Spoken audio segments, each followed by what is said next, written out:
Meu nome é Feliciano, bem-vindos ao canal A Hora do Além. Se chegaram por uma indicação do YouTube, eu peço para que façam a sua inscrição. Se já forem inscritos, muito obrigado. Nesse vídeo, teremos uma coletânea da inscrita Samira. Então fiquem agora com a narração da inscrita do canal A Hora do Além.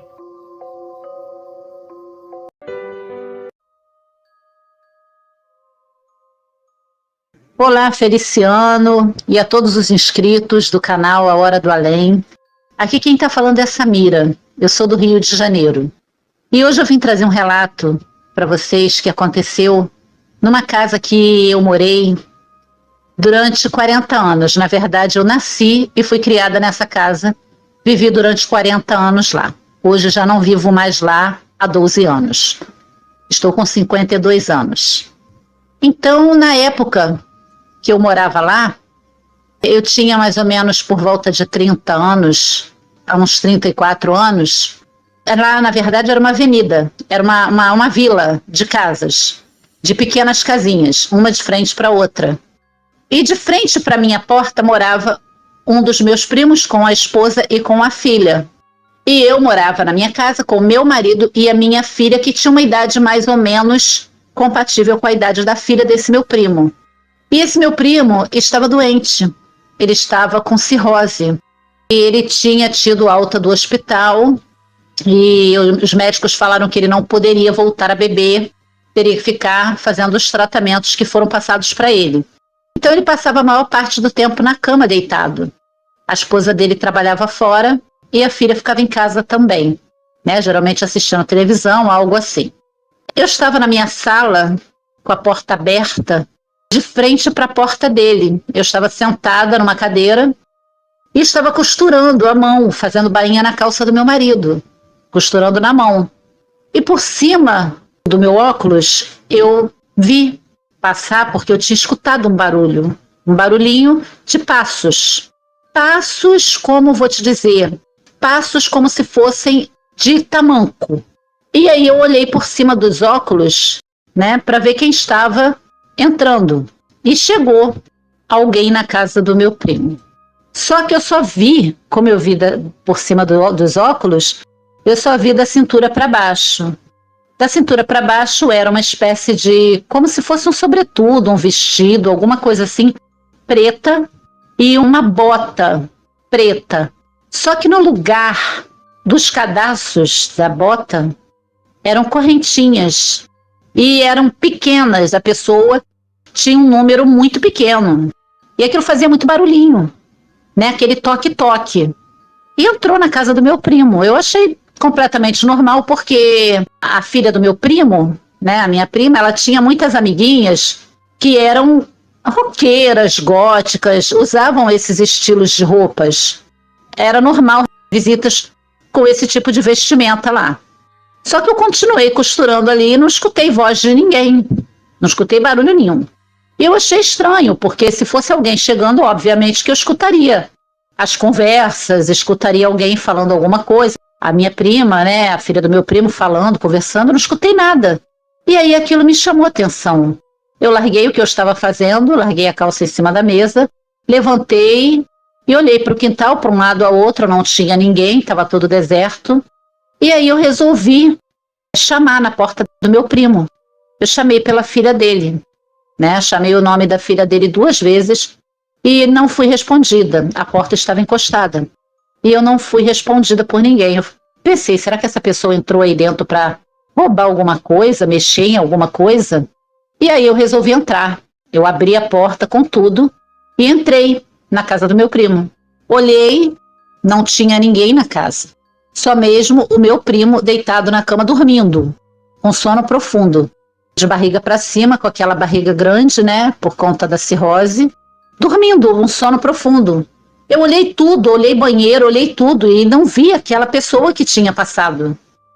E eu fiquei muito, muito assustada, muito. E mesmo assim eu sabia que seria impossível a pessoa ter subido para cima do terraço, que eu teria notado barulho, já que aquele calçado fazia muito barulho. Mas mesmo assim, para matar aquela minha dúvida, eu subi no terraço, eu olhei tudo e não vi nada, não vi ninguém. E eu fiquei muito assustada, fiquei com medo, né? Confesso, eu acabei ficando com medo e assim que meu marido chegou do trabalho, eu contei para ele. E quando foi 2 dias depois, o meu primo passou mal, foi levado para o hospital e lá ele acabou falecendo logo depois. Teve pouquíssimo tempo no hospital. Ele ficou internado na Santa Casa daqui do Rio de Janeiro. Ele ficou muito pouco tempo depois desse fato que aconteceu. Toda vez que eu ia visitar, eu ia dia sim, dia não visitá-lo no hospital. Então, eu percebia aquela presença aqueles barulhos, daquele sapatinho, porque as escadas lá na Santa Casa são de madeira. O piso é de madeira em todos os andares. Então, eu percebi aquele barulho daquele sapatinho, né, daquela bota, e nunca tinha ninguém. Era eu sozinha ou médicos, enfermeiras. Geralmente as enfermeiras usavam tênis, calçados que não são barulhentos, são bem confortáveis. E eu ficava muito assustada com aquilo e logo em seguida meu primo faleceu. Ele não teve jeito mesmo, ele faleceu. Então eu acredito que aquilo seja algum espírito. Eu não vou falar aqui de mentor espiritual, é uma questão religiosa. Eu acho que foi a morte mesmo, vindo buscar. Talvez não tivesse vindo buscar ele naquele momento, não conseguiu porque eu entrei logo em seguida. Não sei bem assim, porque no mundo espiritual, né, a gente não entende muitas coisas, né, a gente não consegue entender. Então, eu acredito que seja um espírito da morte, mesmo avisando que ele iria morrer, vindo buscar ele, né. Então é isso, o meu relato foi esse. Não é muito assombrado, né, não é muito espantoso, mas para mim foi. Confesso que foi bem espantoso ver nitidamente aqueles pezinhos, aquele barulho fica até hoje na minha mente. Não consigo me esquecer nunca daquele barulho. E, na verdade, não era ninguém físico. Não era ninguém de verdade, uma pessoa física. Então, isso me abalou muito, me chocou muito. E eu não quis comentar com a filha dele, nem com a esposa, para poder não assustar, já que naquela vila onde nós morávamos, aconteciam muitas coisas sobrenaturais. Ali já teve pessoas que alugaram casas, pessoas alugaram e ficaram menos de um mês. Disseram que não conseguiam morar ali porque viam coisas, ouviam coisas e não conseguiam viver ali dentro. Bom, meu relato é esse. Eu tenho outros relatos desse lugar que eu morei. Fica para a próxima, tá bom? Muito obrigada a todos que ouviram meu relato. Obrigada, Feliciano. Obrigada a todos do canal A Hora do Além. Muito obrigada pela oportunidade. E aqui é a Samira, do Rio de Janeiro. Mando um grande abraço a todos. Fiquem com Deus.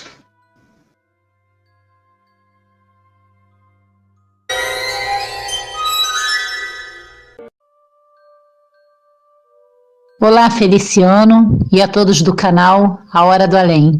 Espero que todos estejam... Olá, Feliciano, e a todos da Hora do Além. Aqui quem está falando é a Samira, do Rio de Janeiro.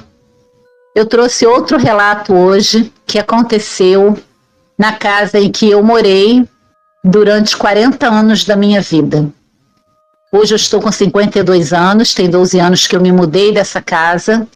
Nessa casa, eu nasci e fui criada. Lá moraram meus avós, que foram quem construíram essas casas. Na verdade, são 4 casas. É uma vila, uma pequena vila de 4 casas, onde só moram parentes. Uma casinha de frente para outra. Meus avós morreram, ficou para meus pais. Meus pais morreram e ficaram para nós, que somos os filhos, os herdeiros. Sou eu e os meus primos, cada um morando em sua casa. Só que aconteciam muitos fatos estranhos, sobrenaturais nessa vila, né, nesse local. E depois de muito tempo, eu pesquisando sobre o local, com vizinhos muito idosos, muito antigos na localidade, eu vim a descobrir que quando os meus avós compraram aquilo ali, na verdade não era uma vila com 4 casas, era uma casa só. Era um terreno com uma casa só. Uma casa bem velha, bem mal acabada. E morava um casal. Só que o marido assassinou a esposa lá dentro. E aí ele foi preso e a família vendeu aquela casa a preço de banana, né? Por conta do crime que aconteceu, a esposa ter sido assassinada ali dentro, a casa desvalorizou muito. Então, meu avô comprou aquela casa, demoliu e resolveu construir uma casa para cada filho. E uma para ele e para minha avó. E assim foi feito. Mas eu só descobri isso muitos anos depois, devido aos fatos estranhos que aconteciam lá dentro. Quando eu não morava lá, teve uma certa época da minha vida que eu saí de lá, eu passei 2 anos fora, eu aluguei a minha casa. E não tinha inquilino que parasse lá. Teve uma inquilina que estava num pós-operatório, né? Ela tinha acabado de dar à luz, cesariana. O bebê não tinha nem um mês. Essa mulher não ficou nem um mês na minha casa. E ela não quis nem que eu devolvesse o dinheiro do depósito, porque ela tinha pago 2 meses de depósito. Mas ela não ficou nem um mês. E eu questionei a ela por quê. Ela só me telefonou dizendo que não queria mais ficar ali nem um dia mais sequer. E eu não entendi por quê. Ela não quis dizer, se recusou a dizer e foi embora.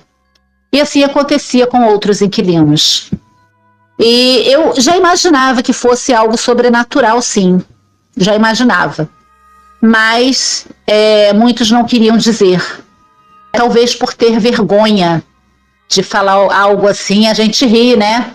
Achar aquilo ridículo, como muitas pessoas fazem quando a gente conta algo sobrenatural. Aquelas pessoas que não acreditam, debocham, riem. Mas enfim, o fato foi que em uma noite eu estava com a minha filha, a filha do meu primo, né, que eu chamo de prima.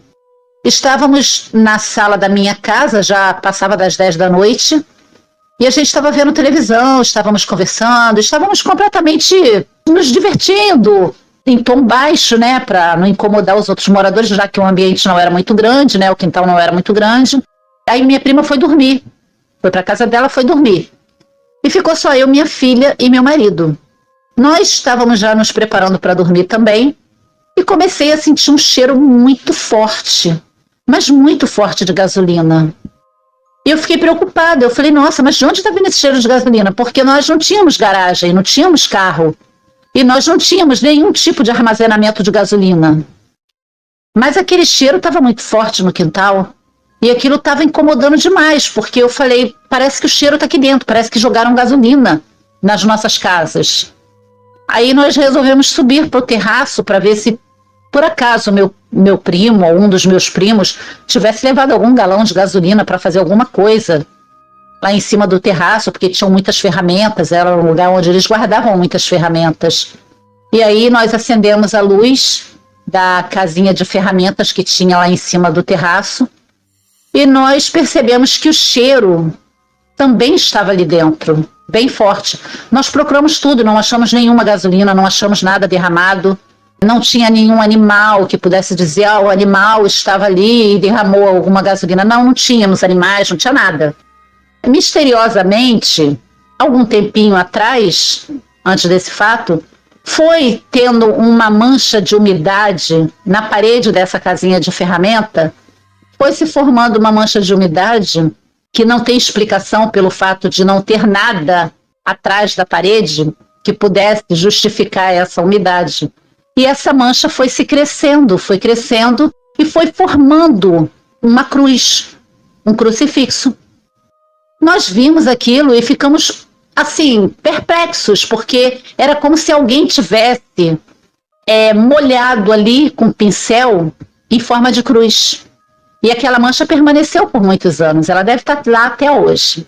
Então, sobre o fato do cheiro da gasolina, eu pensei logo e falei para o meu marido, o meu primo, vou correr para casa dele, porque eu tinha um primo que ele já até faleceu, ele bebia muito e ele estava com cirrose. Eu tive medo naquele momento, pensei que ele pudesse estar querendo fazer alguma bobagem. Então eu corri para dentro da casa dele. Nós nunca tivemos um hábito de trancar tanto as portas, porque ali só morava parente. Todos éramos quase que irmãos, fomos todos criados ali dentro juntos.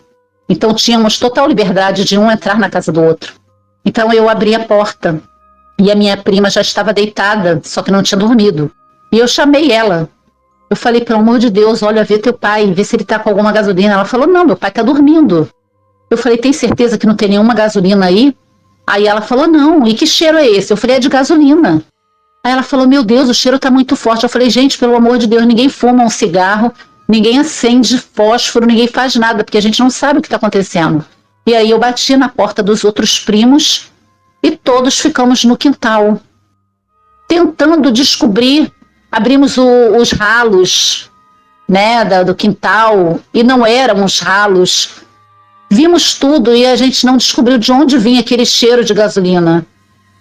A gente começou a escutar barulhos de correntes arrastando em cima do terraço. E nós entramos em desespero. Aquela noite foi desesperadora. Nós não sabíamos o que fazer. A única coisa que eu fiz foi rezar. Eu ficava rezando Ave Maria e Pai Nosso sem parar. E pedindo misericórdia, Senhor. E era só o que eu fazia. E aí aquilo tudo cessou, o cheiro foi diminuindo, os barulhos de corrente pararam e nós fomos, digamos que dormir, né? Nós fomos nos recolher, cada um para suas casas. Mas dormir, na verdade mesmo, nós não conseguimos dormir naquela noite, porque foi muito sombrio, foi uma noite bem aterrorizante mesmo. Até hoje nós não descobrimos o que foi aquilo, o porquê do cheiro de gasolina. Não tinha nenhum carro estacionado na nossa calçada, nós chegamos a cogitar essa hipótese. Um dos meus primos pensou, será que não tem nenhum carro estacionado aqui na calçada, na rua, que esteja vazando gasolina e o cheiro esteja vindo para cá? Então meu primo saiu na rua e falou, não tem nenhum carro estacionado por aqui, por perto. Quer dizer, nós não sabíamos de jeito nenhum de onde vinha aquele cheiro forte de gasolina. E, ao mesmo tempo, os barulhos das correntes em cima do nosso terraço. Foi bem assustador essa noite, tendo em vista vários fatos sobrenaturais que aconteceram naquela pequena vila, né, em que nós morávamos. Eu vivi 40 anos ali dentro, só passei 2 anos fora e depois voltei ali para dentro de novo para morar. E depois de 40 anos eu me mudei. Eu vendi minha casa para um dos filhos dos meus primos. Eu vendi minha casa e saí de lá. Hoje eu moro numa outra casa, porém no mesmo bairro. Mas lá eu não passo mais. Um abraço a todos, né? Esse foi o meu relato. Um abraço, Feliciano, muito obrigada pela oportunidade. Um abraço a todos os inscritos do canal A Hora do Além. Que Deus abençoe a todos. E não esqueça, gente, quando vocês sentirem algo sobrenatural que não seja bom, rezem dentro da sua fé, dentro da sua crença. Peça a Deus para que te livre de todo mal. Pois é isso que eu peço todos os dias à noite antes de dormir. Que Deus me livre de todo mal. Um grande abraço a todos aí. Fiquem com Deus.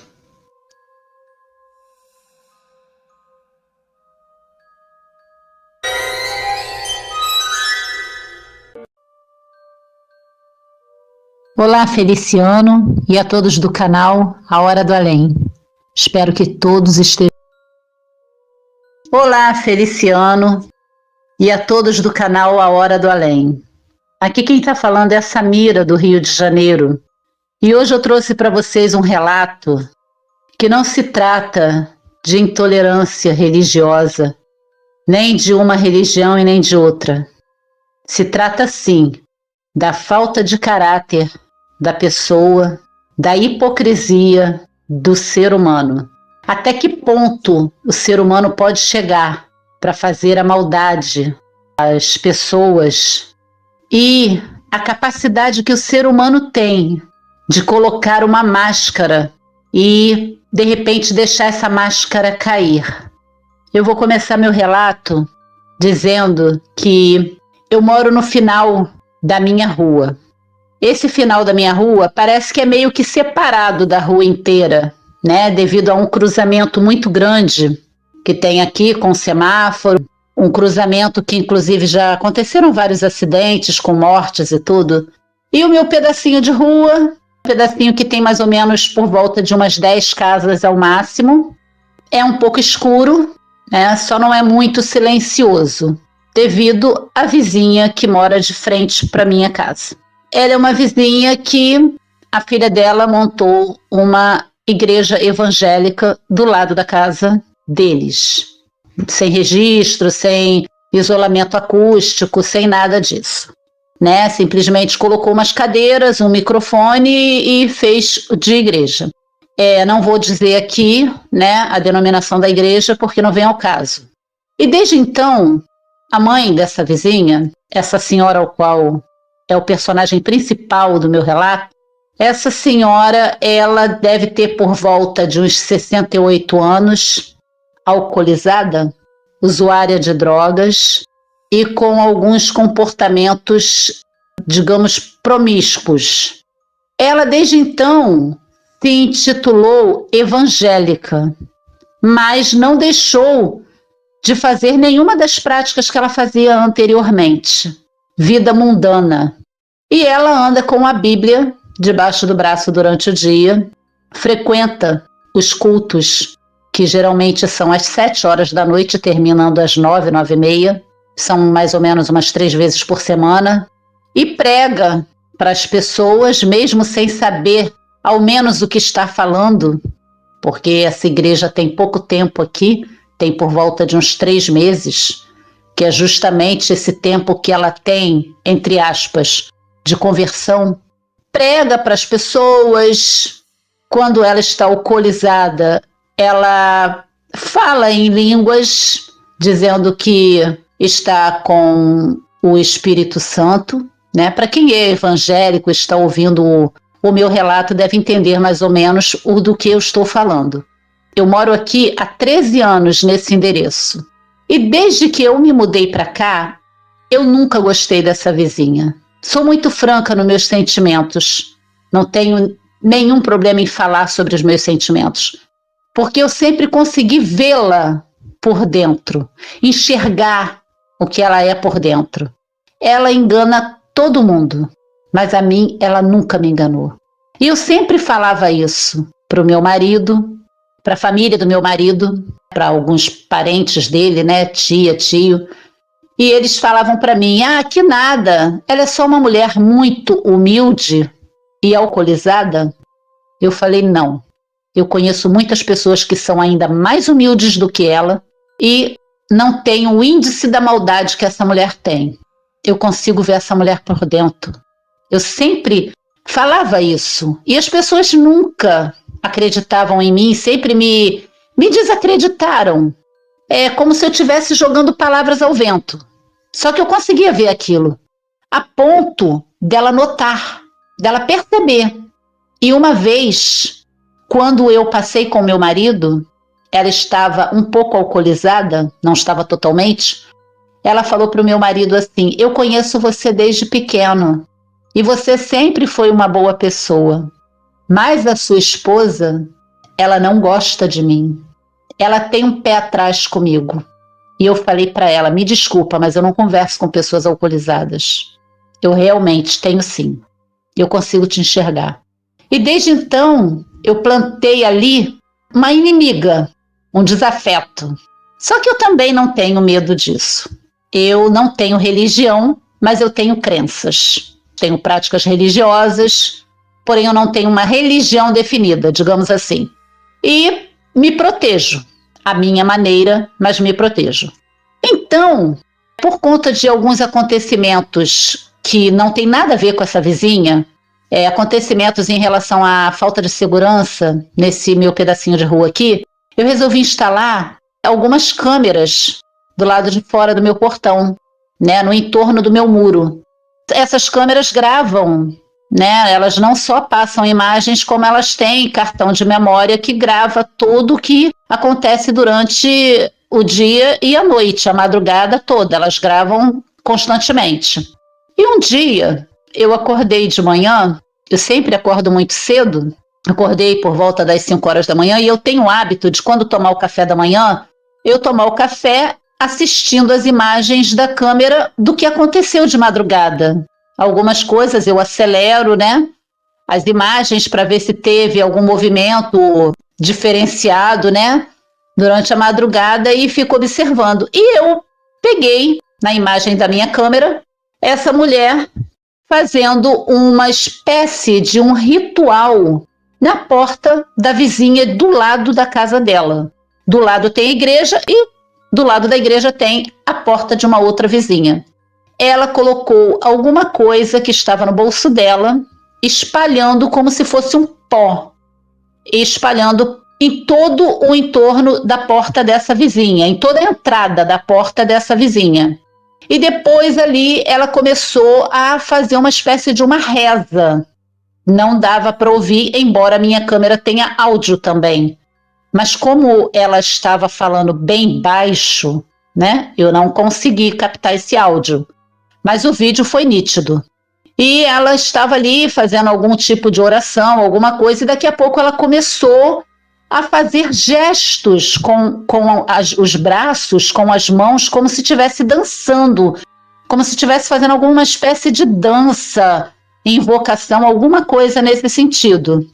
E passou. Eu mostrei as imagens para o meu marido, e o meu marido, como ele é bastante estudioso de ocultismo, dessas coisas, ele falou para mim que ela estaria mexendo com forças muito perigosas, né? Digamos assim, para não estar dizendo aqui demoníacas, não, que eu não quero chegar nesse patamar, não. Mas com forças negativas muito poderosas e perigosas. Ele conhece porque ele é um estudioso de ocultismo, como eu já disse. Então né, nós ficamos assim, eu comecei a observar, ter o hábito de observar mais ainda as câmeras, posicioná-las numa posição que eu pudesse estar vendo a maior parte da rua. E também vi, numa outra noite, ela fazendo essa mesma prática na porta de uma outra vizinha, do outro lado da rua. Fez a mesma prática. E eu achei aquilo muito estranho. No resultado disso, é que as duas vizinhas que ela fez isso ficaram doentes. Muito doentes. Uma estava praticamente enlouquecendo. Começou a arrumar as roupas de madrugada, querendo ir embora de casa, tendo surtos, não sei do que, né, que eu não tenho esse entendimento, né, para poder estar dizendo, mas tinham alguns surtos, como se fosse uma espécie de pânico, alguma coisa assim dentro de casa, arrumava as roupas, querendo ir embora de casa de madrugada, e o marido puxando, e aquela coisa toda, começou a surtar mesmo, tendo que fazer atendimento psiquiátrico no hospital. E a outra vizinha, que ela também fez esse ritual, ela começou a apresentar dores muito intensas no estômago, muito. E eu tenho uma espécie de jardim na minha calçada, né? Eu tenho diversos vasos de plantas, de muitas plantas, e dentre essas plantas eu tenho algumas ervas. E essa vizinha, que foi vítima desse, digamos assim, feitiço, ela me pediu se poderia estar tirando algumas ervas desse jardim. Eu falei, pode, é claro que pode, eu planto aí do lado de fora da calçada, que é para poder estar beneficiando a todos que precisarem. As ervas, para o meu uso, eu tenho do lado de dentro do meu portão. O que está para o lado de fora é para a vizinhança, é para alguma pessoa que esteja passando, algum andarilho que esteja precisando de ervas, que não tenha dinheiro para comprar remédio. Então, vocês podem se beneficiar das ervas. Não tem problema nenhum, não precisa nem me pedir. Você pode tirar. E ela falou, eu estou com muita dor, eu estou com uma dor insuportável na minha barriga toda. Minha barriga dói muito. Ela falando para mim. Eu ali imaginei na hora que poderia ser, né, que era o feitiço que tinha sido feito, aquele ritual que tinha sido feito na porta dela. E aí, peguei, na hora que essa vizinha estava me pedindo as ervas, eu peguei essa outra vizinha que fez o feitiço, olhando pelo portão e rindo. rindo. Ela ria. Eu achei aquilo tão macabro, mas tão macabro, que eu me senti mal. Eu me senti completamente mal. Encurtei a conversa. Eu mesma tirei o boldo para ela. Falei, toma aqui, ó. Tirei uns galhos de boldo, dei para ela. Falei, corre para casa, bate no liquidificador com água para você extrair o máximo de sumo que você puder e toma várias vezes. Tem vários galhos de boldo, dá para você tomar várias vezes por dia. E ela foi embora, essa vizinha. E eu voltei para casa me sentindo muito mal por causa daquela risada que eu vi. Aquela, vamos dizer assim, uma feiticeira travestida de evangélica. E meu marido, quando chegou em casa, eu contei para ele. Ele falou para mim, eu vou entrar em contato com o filho dessa vizinha, porque ele é do candomblé, da vizinha que foi atingida pelo feitiço, tá? Da vizinha que estava doente. Ele falou, eu conheço ele desde a minha infância, é meu amigo de infância, e vou mostrar o vídeo para ele e vou dizer que a mãe dele veio aqui em casa pedir ervas, que ela está muito doente. E ele entrou em contato, mostrou o vídeo, o filho dessa senhora falou, pode deixar, eu te agradeço muito por você ter me mostrado o vídeo, por você ter entrado em contato comigo, me dizendo que minha mãe está passando mal. Vou pedir para que meus irmãos socorram a minha mãe, porque nesse momento eu não posso fazer nada, porque eu estou embarcado na plataforma e eu não posso ajudar. Mas vou tomar minhas providências. Tudo bem, né? O que meu marido achou que deveria fazer, ele fez. Passado mais ou menos uns 3 meses disso ocorrido, eu, desde que isso ocorreu, tá? Só para ressaltar, desde que eu peguei esse vídeo, eu passei a ter a prática de todos os dias, quando acordar, antes de botar o meu pé para fora de casa, eu jogo um balde de água com sal grosso e vinagre na porta da minha casa e esfrego no portão da minha casa, na calçada. Jogo bastante água com bastante sal e bastante vinagre para cortar qualquer coisa que tenham colocado. E embora eu já peguei terra na minha porta da minha casa, no portão da minha casa, já peguei uma terra que parece bastante com terra de cemitério, pelo fato, eu conheço bem terra de cemitério porque eu trabalho em funerária, então eu tenho acesso. E a terra era bem parecida com uma terra de cemitério. Já peguei lesmas enroladas em fios de cabelo. Já peguei várias coisas estranhas, objetos estranhos na minha calçada e até mesmo entre as minhas plantas que eu tenho na calçada. Mas eu não posso provar nada. Minhas câmeras não captaram. Nessa época, a minha câmera que estava focada para esse lado, ela deu problema. Então eu não pude captar, saber quem foi que colocou e o que colocou, mas embora eu já saiba. Então eu tenho a prática de lavar minha porta sempre. Esses feitiços que eu filmei, né, que foram filmados pela minha câmera, já fazem 3 meses. E o resultado disso, agora, nesse momento, é que essa vizinha que fez o feitiço saiu da igreja, não é mais evangélica, ela está contaminada com o bacilo da tuberculose e já está numa fase bem avançada. Ela conseguiu contaminar uma boa parte da família dela, entre filhas e genro, estão praticamente todos contaminados pelo bacilo da tuberculose, só que ainda estão em estágio inicial, então estão em tratamento. Ela não, ela já está num estágio um pouco mais avançado, embora continue bebendo, continue saindo, né, quando está um pouco mais fortalecida, né, um pouco mais de, digamos, imunidade, né, ela sai, ela bebe, ela dança, ela vai para as bares, baladas, eu não sei o reduto que ela anda, enfim, chega de manhã, mas ela está contaminada e contaminando outras pessoas, e inclusive pessoas de fora, que ela oferece água para beber.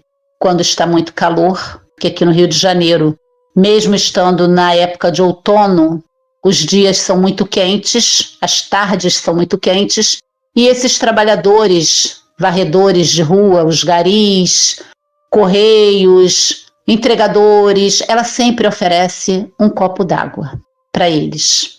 Eu vejo nessa atitude uma maldade extrema, porque ela dá da garrafa dela e do copo dela, que provavelmente está contaminado, porque quem é da área da saúde sabe que esse vírus, ele consegue contaminar toda a louça da casa, porque a pessoa tosse muito, a pessoa expele esse vírus no ar. Ele circula o ar da casa inteira. Ali ele infecta pessoas, louças, roupas, tudo, enfim, tudo. E eu vejo uma maldade nesse ato que ela faz de oferecer água para as pessoas. Porque antes dela estar contaminada, ela não tinha esse hábito de fazer isso. E isso me entristece, num certo ponto, de ver a inocência das pessoas em aceitar. Então tá aí. Meu relato está terminando, porque já ficou longo demais, mas eu deixo um alerta aqui para você que está ouvindo o meu relato agora. Tome muito cuidado com seu vizinho que mora ao seu lado. Tome muito cuidado com aquele que sorri para você e te oferece um copo d'água. Tome cuidado. Você não sabe o tamanho da maldade que um ser humano é capaz de fazer. Como minha avó costumava falar para mim e me deixou essa lição: coração dos outros é terra que ninguém pisa. Todo cuidado é pouco. Os demônios vivem dentro de nós. Os maiores monstros estão dentro de nós, seres humanos. Então temos que ter muito cuidado com o nosso próximo. Bom, esse é o meu relato, tá? Infelizmente, essa pessoa continua contaminando várias pessoas aqui na minha área onde eu moro e eu não posso fazer nada. Eu não tenho o que fazer em relação a isso. Eu não posso falar para todo mundo que ela está contaminada, porque eu posso até mesmo ser processada por danos morais e arrumar até um problema maior para mim em termos de justiça. A única coisa que eu posso fazer é proteger a minha família, né? E aqueles que eu gosto, que eu tenho consideração. É isso. Eu queria deixar esse alerta para todos. Para você também, Feliciano, e para todos do canal A Hora do Além.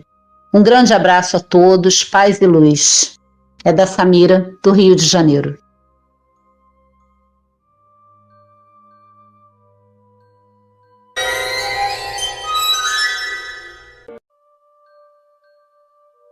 Olá, Feliciano, e a todos do canal A Hora do Além. Espero que todos estejam... Olá, Feliciano, e a todos do canal A Hora do Além. Aqui quem está falando é a Samira, do Rio de Janeiro. E hoje eu trouxe um relato diferente para vocês. Esse relato, na verdade, foi contado pelo meu pai, que hoje já é falecido.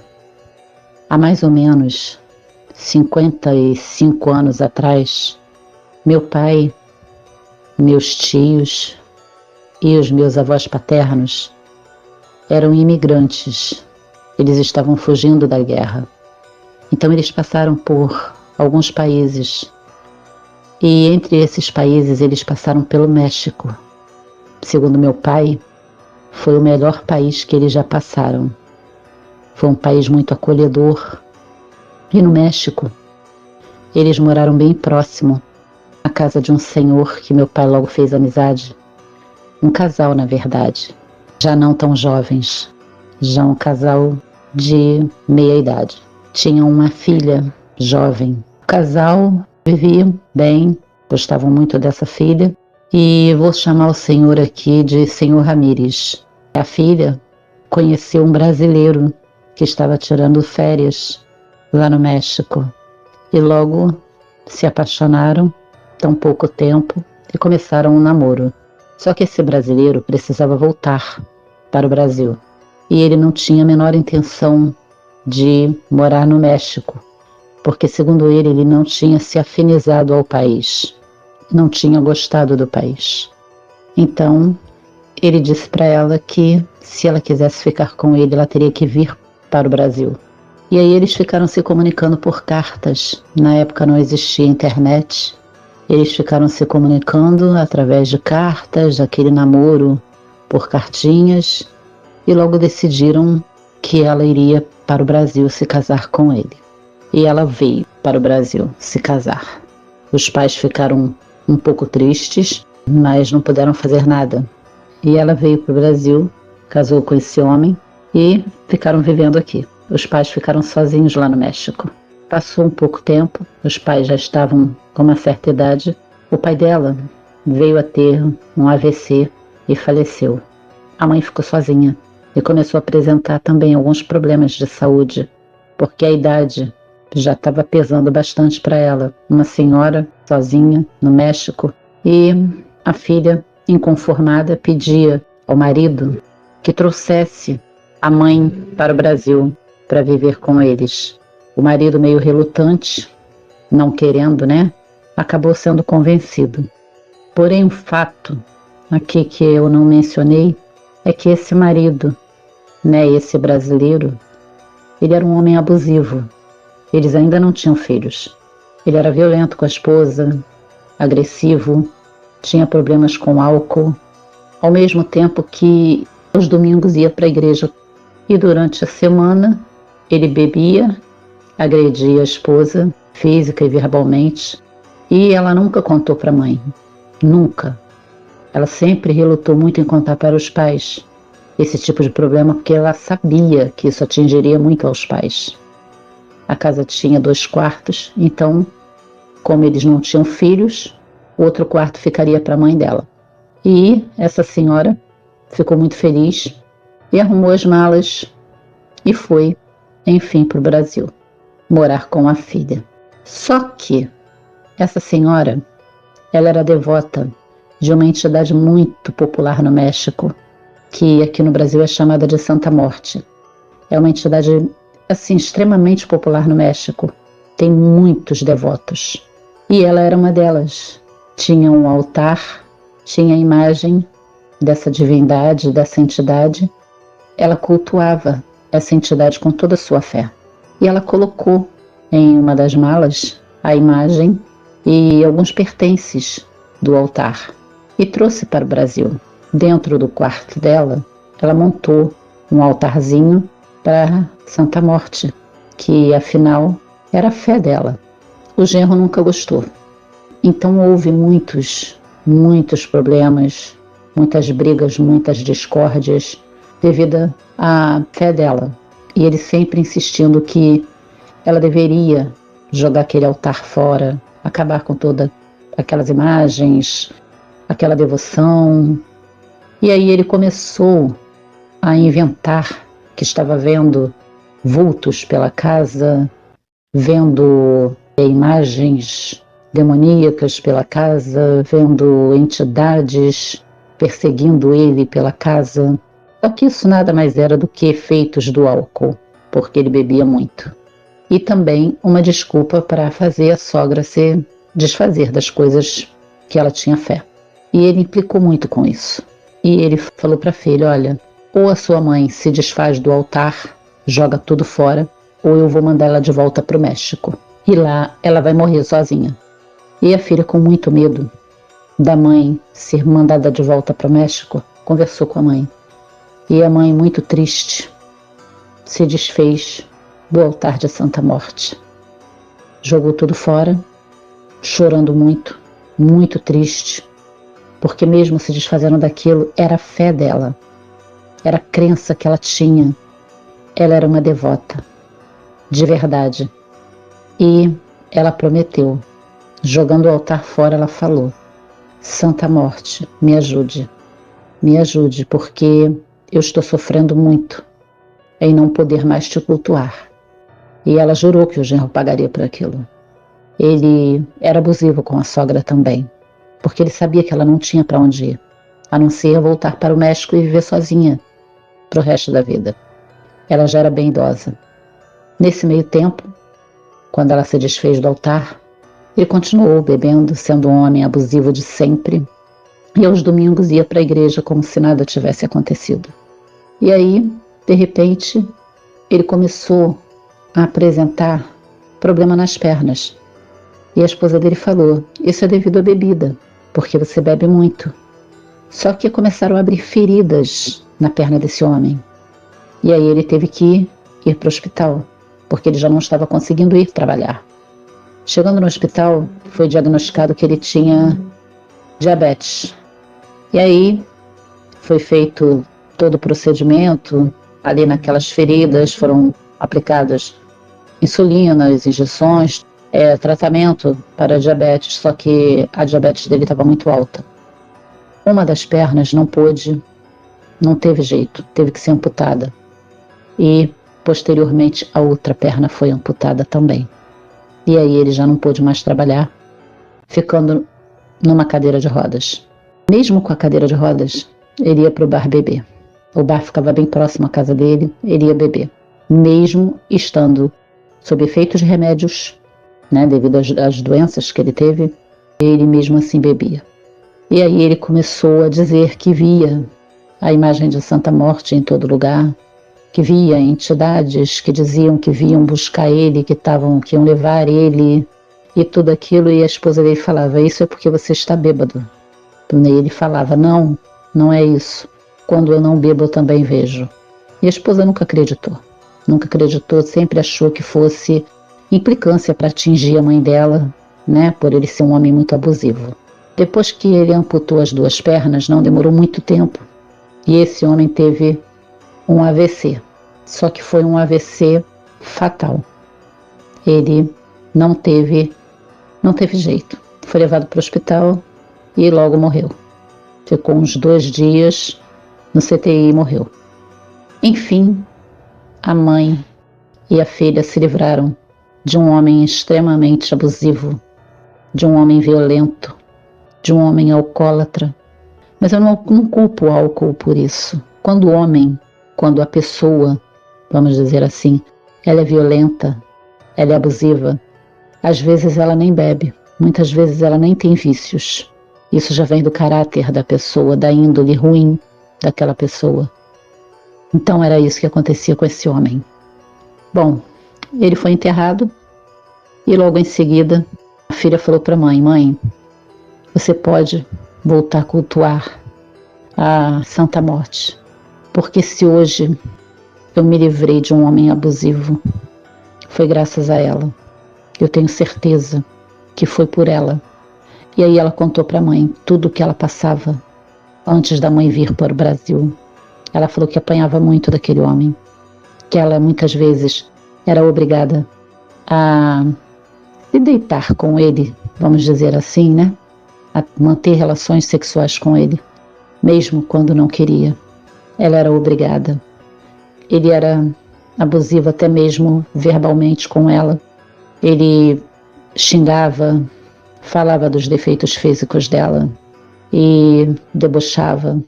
Era um homem extremamente abusivo mesmo. E a filha atribuiu a morte dele à Santa Morte. Disse que foi um livramento. E de fato foi, porque os mesmos abusos que ele cometia com a filha, ele já estava cometendo com a sogra também, pelo fato dela ser uma idosa e já não ter mais marido, ser uma pessoa sozinha e não ter ninguém por ela. E aí a mãe foi para o México fazer uma viagem de passeio. Chegando no México, ela comprou uma nova imagem de Santa Morte. Lá na cidade de Sinaloa tem uma catedral, uma capela de Santa Morte. E ela levou a imagem lá para ser batizada, Ela trouxe a imagem, trouxe alguns pertences do altar e montou um altar muito bonito. Só que a filha falou para ela: dessa vez a senhora não vai mais montar o altar no seu quarto. Dessa vez a senhora vai montar o altar aqui na sala, porque Santa Morte agora não vai ter só a senhora como devota. Eu também vou ser devota dela. E eu quero esse altar na minha sala. E aí foi montado um altar muito bonito para Santa Morte. na sala da casa delas. Bom, gente, esse relato é para mostrar para vocês que nós não devemos ter preconceito contra nenhuma religião, contra nenhuma fé, nenhuma crença, seja ela qual for. Mas existe uma coisa que a gente nunca deve perder, é o respeito. E o que a gente tem que ter pelo próximo é a aceitação. Independente da crença daquela senhora, ela deveria ter sido respeitada pelo genro. Primeiro, por ele ser genro dela, ela ser a sogra dele, ter idade de ser mãe dele. E segundo, porque era uma crença que ela tinha. É natural dos mexicanos, é uma cultura deles. E ele estava tirando isso dela. Isso custou bem caro para ele. Custou bem caro. Porque assim como são dadas bênçãos, também são dadas maldições. Então a gente tem que ter muito cuidado com o que a gente mexe, com quem a gente mexe. Então é isso, gente. Era esse relato que eu queria deixar para vocês. Meu pai me contava muito isso e contava que tinha contato com a mãe e com a filha, porque logo em seguida, quando ele saiu do México, ele e minha família vieram para o Brasil e aqui eles se instalaram definitivamente. Como eu já disse no início do relato, eles eram imigrantes. E aqui eles ficaram instalados. E aqui ele mantinha contato com essa senhora e com a filha através de cartas. E assim ele ficou sabendo de toda a história. Então é isso, gente. Eu gostaria de agradecer muito a todos aqueles que gostam dos meus relatos, a todos aqueles que ouviram meu relato até aqui. Eu sei que vão haver comentários discordando da crença dessa senhora. É natural do ser humano discordar, concordar, enfim, são opiniões e a gente deve sempre respeitar. Um grande abraço a todos. Feliciano, um grande abraço para você e fiquem com Deus. Paz e luz a todos.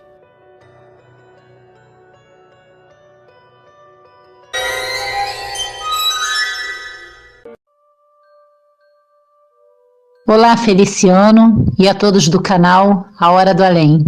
Espero que todos estejam... Olá, Feliciano, e a todos do canal A Hora do Além. Aqui quem está falando é a Samira, do Rio de Janeiro, e hoje eu trouxe mais um relato para vocês.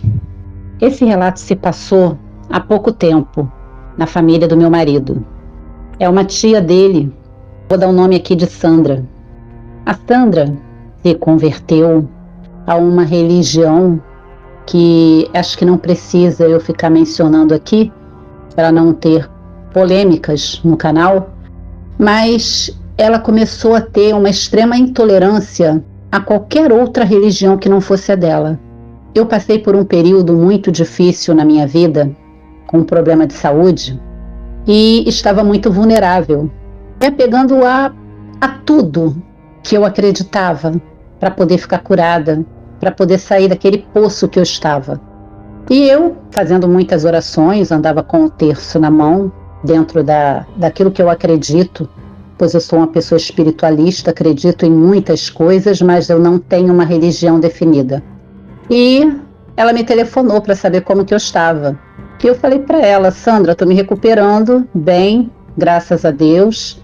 Tenho orado muito a Nossa Senhora, pedindo pela minha saúde, pela minha recuperação.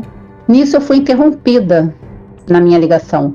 Ela falou assim: Samira, para com esses negócios de Nossa Senhora, santo da Igreja Católica, isso tudo é uma porcaria, isso tudo é bobagem, isso não existe.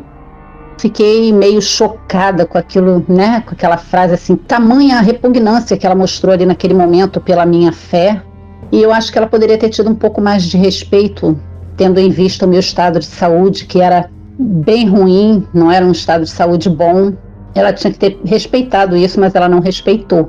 Que ela não respeita, né, Nossa Senhora ou outra crença, enfim. Mas ela não respeitou nem a mim. Eu fiquei bastante chateada, encerrei logo a ligação. E quando meu marido chegou do trabalho, eu comentei com ele e falei: eu não quero mais receber ligações da sua tia de cunho religioso. Se ela quiser falar comigo, ela fale, mas desde que não envolva religião, nada de fé, nada de crença, nada disso, porque cada um tem a sua fé, cada um acredita naquilo que quer. E ninguém tem o direito de criticar o próximo, ainda mais quando esse próximo está doente e se apegando a uma fé. Enfim, ela não me ligou mais, passou, e teve um falecimento de uma parente do meu marido. E nós fomos ao enterro. Pediram muito que nós estivéssemos presentes no enterro, nós fomos. Durante o sepultamento, tinham pessoas de várias religiões lá. Tinham católicos, tinha uma menina do candomblé, tinha uma outra que parecia ser da Umbanda, embora eu não conversei com ela, mas devido à roupa, assim, eu acredito que seja da Umbanda. Estava com guias, as pessoas que eram católicas estavam com um terço na mão, com medalhinhas, fazendo orações pela senhora que faleceu. Tinha evangélicos fazendo orações pela senhora que estava ali. Terminado o sepultamento, nós descemos a ladeira do cemitério, estávamos saindo. E aí ele encontrou com essa tia, Sandra. Meu marido se encontrou com ela. E o meu marido, por ser umbandista também, ele estava com uma guia no pescoço, que geralmente os umbandistas, pessoal acho que do candomblé também, eles costumam usar algum amuleto, guia, alguma coisa de proteção para adentrar ao cemitério. Então ele usou essa guia de proteção para ele entrar ao cemitério. Só que a guia estava bem disfarçada por dentro da camisa dele. Pela gola, dava para aparecer. E essa tia, como gosta muito de abraçar, de beijar e tudo, eu não abraço e não beijo, eu sempre me mantenho distante. Eu não gosto muito de abraços, beijos, essas coisas todas. Não gosto disso. Então assim que eu a vi, eu só cumprimentei e me afastei. E ela abraçou, beijou meu marido e viu a guia no pescoço dele. E aí ela tocou na guia e falou para ele assim: por que você não tira essas porcarias do pescoço? Meu marido não respondeu. E eu na mesma hora chamei ele e falei: vambora que o Uber tá chegando. Vambora que eu quero ir rápido para casa, que eu tô com muita pressa. Ali dentro do Uber, questionei meu marido. Eu falei: poxa, por que você não se posicionou? Por que você não falou nada em relação a essa falta de respeito dela? Porque ela te desrespeitou completamente, né? Desrespeitou a sua fé, a sua crença, chamou a sua guia de porcaria, num alto e bom tom para todos ouvirem. Ela te desrespeitou perante todos ali. É uma pessoa extremamente mal educada, desagradável, intolerante. Ela se tornou uma pessoa muito mal querida. E na minha casa ela não é bem-vinda. E você, por favor, peça para que ela não venha mais na minha casa. Porque na minha casa eu tenho amuletos, eu tenho cristais, eu tenho incensos, eu tenho tudo isso. Então na minha casa ela não é bem-vinda. Até porque eu também tenho uma imagem de Nossa Senhora na minha casa. Então quem não professa uma fé que tolera essas coisas, eu prefiro que não vá na minha casa. Até porque eu não faço a menor questão da visita dela. E aí meu marido se afastou completamente dela. Só que logo em seguida, ela ficou doente. E eu fiquei sabendo, porém, como eu não tenho muito contato, nem tão pouco afinidade, não fiz nenhuma questão de ir visitá-la no hospital, nem nada. Porém, a filha dela sempre passava mensagens para o meu marido, porque eles são primos, falando da mãe dela, com o estado da mãe dela, que estava piorando, que o pulmão já estava com 80% comprometido, comprometimento dos pulmões, todos dois, e que a mãe dela estava num estado bem ruim, estava no CTI. E nisso, a mãe dela, com aquele pouco de consciência que ainda lhe restava, pediu para falar comigo, mandar uma mensagem para mim. Ela sinalizando que ela estava entubada, tirou o tubo e pediu para falar comigo. Só que ela quase não tinha voz. Eles tiraram e levaram o celular para ela e ela passou uma mensagem para mim, me pedindo. Na mensagem, eu quase não conseguia ouvir muito bem a voz dela. Tinha barulhos de aparelhos, né? Aqueles aparelhos de CTI. E a voz dela estava muito fraca mesmo. E ela falou para mim: Samira, eu sonhei com você rezando num altar com Nossa Senhora. Por favor, pede para Nossa Senhora interceder por mim, pede para me ajudar. Estou muito mal, estou num estado de saúde muito precário. Eu estou fraca, eu já não levanto mais da cama. Pede para ela, dentro da sua fé, para me ajudar. Nesse exato momento, eu lembrei de tudo aquilo que ela tinha falado para mim. Mas como eu sou uma pessoa que eu não gosto de tripudiar desgraças alheias, eu falei para ela, pode deixar, Sandra. Eu vou pedir por você sim, vou orar por você, eu vou rezar para Nossa Senhora por você. E fique bem, que tudo corra bem, que tudo dê certo. Ela agradeceu, numa mensagem posterior, obrigado. Passou. Uma semana depois, nós recebemos a notícia de que ela tinha falecido. Meu marido ficou, apesar do que ela fez, ele ficou bastante chateado, ficou bastante triste. E de novo foi a família toda, os parentes dele todos, para o mesmo cemitério que sepultaram aquela senhorinha que é também parente. Todo mundo para lá, para o sepultamento da tia dele. Tinham pessoas da religião dela. Estavam todos lá no cemitério e também tinham católicos, porque uma grande parte da família é de origem católica, são católicos. E eles estavam lá.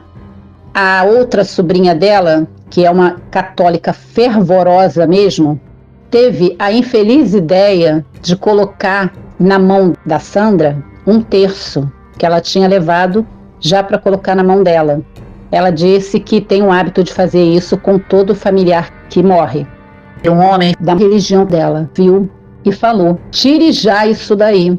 E aí houve um certo conflito ali no velório, porque o outro familiar falou que ele não tinha o direito de se meter naquilo, já que a menina que estava botando o terço era a sobrinha dela. E aí os filhos dela se meteram, foram a favor da prima e falou, não, vai botar o terço sim, deixa o terço sim. E começou aquela briga religiosa toda dentro do cemitério. Foi uma coisa absurda. Nesse exato momento que estava aquela discussão, não sei o que aconteceu porque eu não estava olhando, não sei se alguém esbarrou, o caixão caiu. As flores que ornamentavam, foi flores para todo lado. Foi uma coisa absurda, o corpo não saiu do caixão, o corpo continuou ali no caixão. Porém o caixão caiu no chão. Foi uma coisa assim, muito absurda. Né? Então, enfim, não sei o que aconteceu, porque nesse momento eu não estava olhando, eu estava distante. Eu só escutei o estrondo, o barulho, e fui lá ver o que tinha acontecido e todos ficaram em silêncio. E o caixão ali no chão com o corpo. E horrível, porque quando levantaram o caixão novamente, eles perceberam que os olhos dela estavam cheios de lágrimas. Que estavam nos olhos dela, como se ela estivesse chorando, mesmo depois de morta. Foi uma cena muito triste. A sobrinha chorando mais ainda, que é católica, e colocando o terço de volta ali, e falando que era uma falta de respeito com ela, falta de respeito com a família, aquela coisa toda. Eu sei que foi uma confusão tremenda. Eu e meu marido e um dos filhos dela conversamos com a administração do cemitério, pedimos se podia antecipar o sepultamento por conta das discórdias que estavam acontecendo, para não haver problemas maiores, até porque as outras capelas tinham outras pessoas falecidas lá, como eu os conheço, porque eu trabalho no ramo funerário, e foi feito o sepultamento meia hora antes do previsto. Foi isso que aconteceu. Ela faleceu. Teve uma briga, a briga religiosa se estendeu até depois da morte dela. E aí eu fiquei pensando, o porquê disso tudo? Hoje em dia nós vivemos nessa guerra religiosa, principalmente aqui no meu estado do Rio de Janeiro. Eu acho que quem é carioca aí no canal deve saber do que eu estou falando. Eu acho que não precisa eu ser tão explícita aqui, até por questões de segurança. Eu sei, porque eu vivo a intolerância na pele, pelas minhas tatuagens que eu tenho.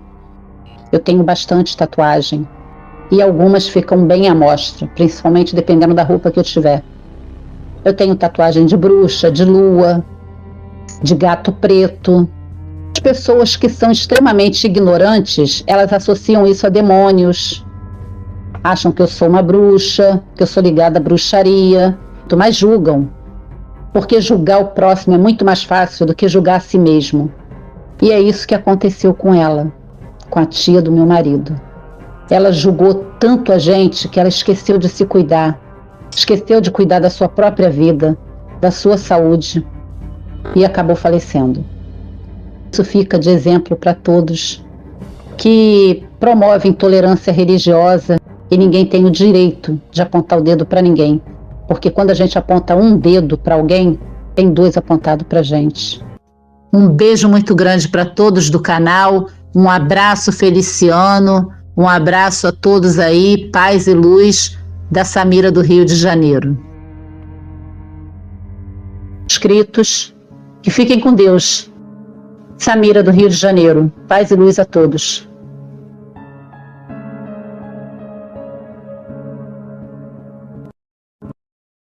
Muito obrigado, Samira, por ter compartilhado seus relatos nesse vídeo. Se vocês também quiserem enviar seus relatos, pessoal, eu vou deixar na descrição do vídeo o link que vai direto para o WhatsApp do canal. Há dias o WhatsApp foi hackeado, e assim algumas mensagens de vocês inscritos acabaram se perdendo, mas eu consegui recuperar 100% o controle do WhatsApp. Quem enviou o relato e não foi respondido, eu peço para que envie novamente. Eu gostaria de agradecer a cada um de vocês que sempre está aqui, compartilhando, deixando o like e comentando. Que Deus abençoe a cada um de vocês, suas famílias e seus amigos, e também quem está chegando hoje aqui no canal. Sejam bem-vindos. Abraços a todos vocês, até o próximo vídeo.